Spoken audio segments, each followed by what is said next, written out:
morning. Welcome to Bridgehampton Presbyterian Church. We're continuing our sermon series, Mark My Words. And today's message is titled, With Jesus in the Boat. Join me in a prayer. Lord, by the same Holy Spirit that inspired your prophets and empowered your disciples, speak to us today as we listen for your word. Take what we hear and write it on our hearts. Amen.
Listen for the word of God.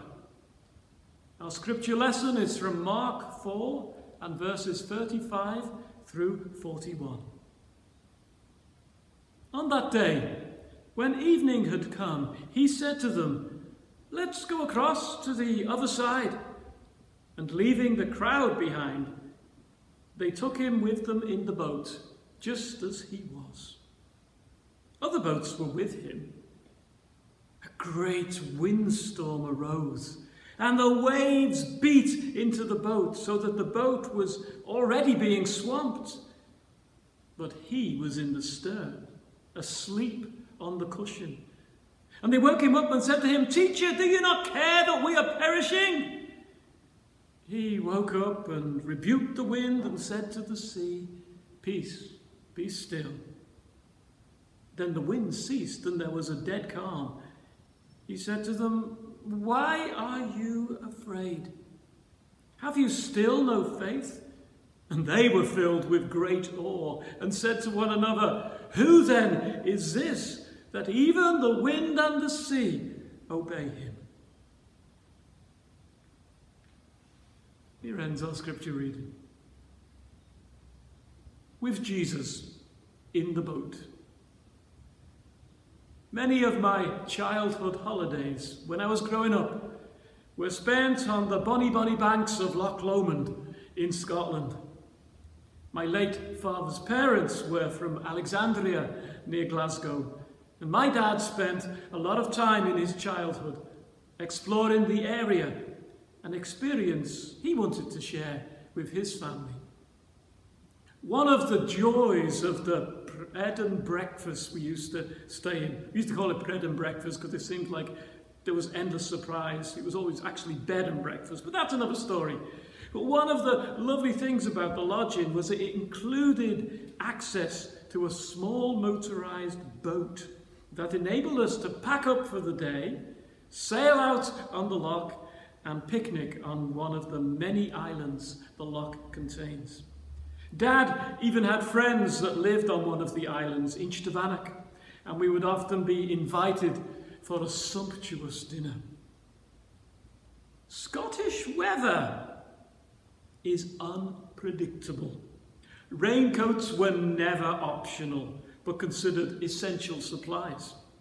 One of the things that you had to take note of when out sailing on the loch was how suddenly and unexpectedly the weather could change. One moment a blue sky with a few clouds, and the next a storm would roll in from the mountains, and then it would be much safer to be on the land than out on the loch. Well, thankfully, my dad knew the climate, and he knew the loch, so we were very rarely caught out. However, unpredictable weather is, well, unpredictable. And even the most professional of sailors can be caught out by unexpected storms. And that seems to be what is happening to the seasoned fishermen out on the Galilean lake with Jesus. That is pictured in our Bible reading from Mark's Gospel. We read, "A great windstorm arose, and the waves beat into the boat so that the boat was already being swamped." I'll tell you something, it's not just boat trips that can be unpredictable. Life itself is full of unexpected and unwelcome twists and turns. One moment we're going along smoothly, the next, out of nowhere can come occurrences that shake us to our core and change everything. Illness, accident, disaster, loss. Most of the time we sail along quite happily, but there are those other times that leave us afraid, confused, and wondering what to do next. And so this morning I want to think about several things from this passage. Firstly, I want to say fear is normal. It's the natural reaction to losing control. Secondly, I want to say that one of our greatest fears is that of abandonment. The fear that, in a religious sense, God just doesn't see us and just doesn't care. Finally, I want us to see how in this passage the action of Jesus brings peace into the situation and creates this great sense of awe at God's ability to effect change in our lives and our world. Fear is normal. The Old Testament passage recommended by the lectionary comes from near the end of the book of Job. And the story of Job is all about a man who, through no fault of his own, loses everything he held dear in a series of cataclysmic events. And though people seek to understand why all this is happening to him, and he himself is exasperated and fearful, by the end of the book we discover that no reasons for his plight are going to be given. Instead, he is reminded that our lives, for better, for worse, are in the hands of a God whose actions defy our understanding. God's word to Job is, in Job 38, 4 and 5, "Where were you when I laid the foundations of the earth? Tell me, if you have understanding, who determined its measurements? Oh, Job, I'm sure you know." People ask us, why is this happening to me? Or often we have to say, in all honesty, God only knows, and we're not in on the secret. We acknowledge that even if we had an explanation, it probably wouldn't help. When the boat is sinking, you don't care why it's sinking. You want to know where the lifeboat is. We've heard verses like 1 John 4:18. There is no fear in love. Perfect love casts out fear. You hear something like that and you feel that somehow expressing a loss of control, expressing our deepest fears is unfaithful and not honouring to God. That an admission of fear is evidence of unfaithfulness. Job had no such problem. He gets angry at God for the predicament in which he had been placed.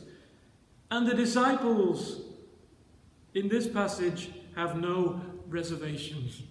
As the storm envelops their lives, in verse 38, they cry out, "Teacher, do you not care that we are perishing?" See? Fear is normal. When everything spirals out of control, it's the right emotion to experience. It's a natural part of our defense mechanism. Of course, we also have those irrational fears that nobody can explain, but that's just part of what reminds us we're all unique and we're all a little bit crazy. We're all beautiful human individuals, but in each of us the image of God is tarnished by our wrongdoings, by our sin, and because of our imperfection, we're needy people. We need each other, and I would say we also need God. And one of our deepest fears is of being alone. And that brings us to the second thing we see in this passage, the fear of abandonment. Jesus is asleep in the boat, and the disciples are terrified, and Jesus sleeps. The boat is filling with water, and Jesus sleeps. And they shake him awake. They yell at him, "Teacher, don't you care? We are perishing." Well, we're his disciples, right? Isn't God supposed to take care of us? Isn't God being neglectful of God's duties when things don't work out for us? No, wait a minute. What if God isn't really that interested in what we're going through? What if God doesn't really care? What if God has gone AWOL? What if God is sleeping in today and has missed this tragedy that we are living in the middle of? How often have we been there? Yeah, we know, we believe that God is real. We believe God is with us. Or at least at times we have believed that. But now this has happened. Now the unthinkable just became reality. What's the deal, God? Sleeping on the job? Teacher, don't you care? We're perishing. Teacher, don't you care how hard my life is right now? Teacher, don't you care about what's happening in my family? Teacher, don't you care about the illness that's attacking this person? Teacher, didn't you care about COVID? Teacher, don't you care about the violence and the shootings and the climate of mistrust that's evident in this nation? Teacher, don't you care that your church is struggling to make sense of the world it's dealing with every day? Teacher, wake up! Help us! Wake up! We read in verse 9. He woke up and rebuked the wind and said to the sea, "Peace, be still." And then the wind ceased and there was a dead calm. It all reads so matter of fact. We don't read that he shook himself and cried, "Oh my goodness, I can't believe I was sleeping through this. Why didn't you wake me earlier?" We don't read, and Jesus said, "Get out the life jacket, swim for the shore. There's nothing we can do, every man for themselves." We read, he woke up and rebuked the wind and said to the sea, "Peace, be still." And the wind ceased and there was dead calm. The word of God was spoken. When that happened, faith was restored. Faith was restored. Yes, the storm is rebuked and peace is restored. Dead calm. There's something else in this reading. Something else happens. The disciples take on a different kind of fear. An experience of awe and incredulity comes upon them. And Jesus is comforting them and challenging them when he says, "Why are you afraid? Have you still no faith? And they start saying, who then is this, that even the wind and the sea obey him?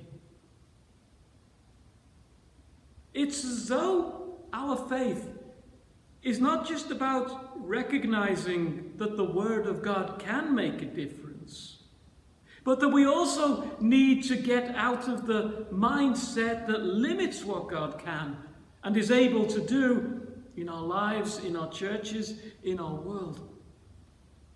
This story takes us from a position of crippling fear for survival and invites us to embrace visions of incredible possibility. It invites us to trust God not just for the immediate crisis we're facing, but to open up to God's love in a new way that causes us to rethink the way we see the world. It is this sense of overwhelming awe, this sense of, wow, not only was God not sleeping, but God was in control of, well, everything, that brings peace flowing back into a situation. And it's here that the story once again intersects with the Old Testament of Job. Job is put in a position where he sees that even though he cannot change or explain the events that have befallen him, God was more in control than he ever could be. Job and the disciples reach a position where they understand that God cares about them more deeply than they could ever dare imagine. It's as though life was cast into a totally different framework. You know how we are. We see everything in a linear fashion.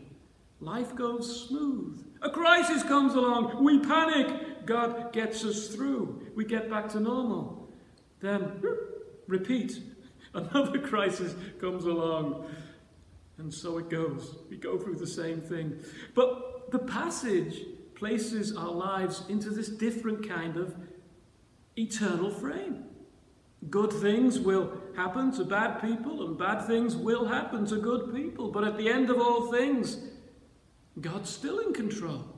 God's not sleeping on the job. Storms of life will come and go, but the word of the Lord will endure forever.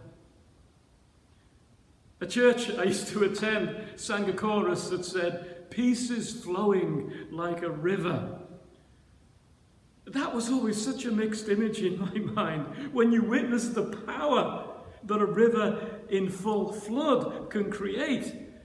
That's both a challenging and a comforting image. Challenging because it really does remind us we're not in control. Comforting because when we accept that God is in control, that's when the peace starts to come. There's also a silly little song we used to sing at camp and at vacation Bible school. Used to go something like this. If you ever sang this at camp, you're welcome to join in with it and frighten the neighbours or whoever you're in the room with. It goes something like this. With Jesus in the boat, we can smile at the storm, smile at the storm, smile at the storm. With Jesus in the boat, we can smile at the storm as we go sailing home. Sailing, sailing home, sailing, sailing home. With Jesus in the boat, we can smile at the storm as we go sailing home. Did someone just come running in from the kitchen wondering what the heck was going on? Hope so. The song is simply a recognition. We are all at sea. And we all sometimes become afraid. And while probably the last thing that occurs to us in the middle of the storms of life is smile, we can still embrace the hope that God is not asleep. Embrace the hope that God has placed an eternal framework around our lives. Embrace the hope that God is able to deal with our lives in a way that is more abundant and more precious and more expansive than we could ever dream possible. And that's the moment that the peace of our Lord Jesus Christ will come flowing back into the situation. And when that happens, we rejoice. And we say, as I like to say at the end of most of my messages, to God be all glory. Amen.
Please join me in prayer. O God, if you build the house, who can destroy it? If you establish a covenant, who can defeat your purpose? You have assembled a people and called them your own. You have built mighty temples for your people and accepted their praise. You have set your sign in the heavens that you will never withdraw your blessing. You have sent Christ as the eternal seal of your love. Nothing can separate us from your redeeming graciousness, not even the storm. We thank you that you call and name us Christ's Church. Make us worthy servants in his name. Set us apart so that we can witness to your commandments, your reconciliation, your righteousness, and your peace. Help us to build a society where justice reigns, where the weak are empowered and not exploited. Give us a sense of what is right, so that what we do is in accord with Christ's will. We come today in the knowledge that many are traveling through storms in their lives. we offer these concerns before your throne of grace. We pray for your healing touch upon Joel, Tatiana, Mark, Linda, Rennie, Patsy, Alvin, and Tamar. May they feel your peace of heart as they contend with their illnesses. We ask for your nurture for the family of Deacon Barbara Lipman-Wolf as they continue their grieving. Still within us those turbulent fears of our own making and those inflicted upon us. When thoughts of inadequacy grip us, remind us of Christ who hung on the cross that we might live. When all around us there is evidence of suffering, and when cries of injustice arise from those seeking a sign of compassion, keep us attuned to your call to be ambassadors for Christ and ministers of reconciliation. We pray for your church in her many traditions and many different circumstances. Strengthen us for the living of these days and guide us towards the future you have in mind for us. Into your hands, O Lord, we commend all for whom we pray, trusting in your mercy through your Son, Jesus Christ our Lord. We join in the special prayer that he has taught us, saying together, Our Father, who art in heaven, hallowed be thy name. Thy kingdom come, thy will be done, on earth as it is in heaven. Give us this day our daily bread, and forgive us our debts as we forgive our debtors. And lead us not into temptation, but deliver us from evil. For thine is the kingdom, and the power, and glory forever. Amen.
Thank you for joining with us today here at Bridgehampton Presbyterian Church.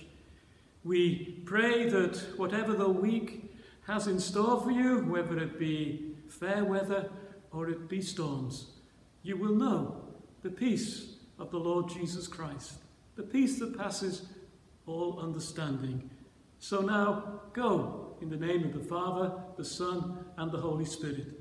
And let the people say, Amen.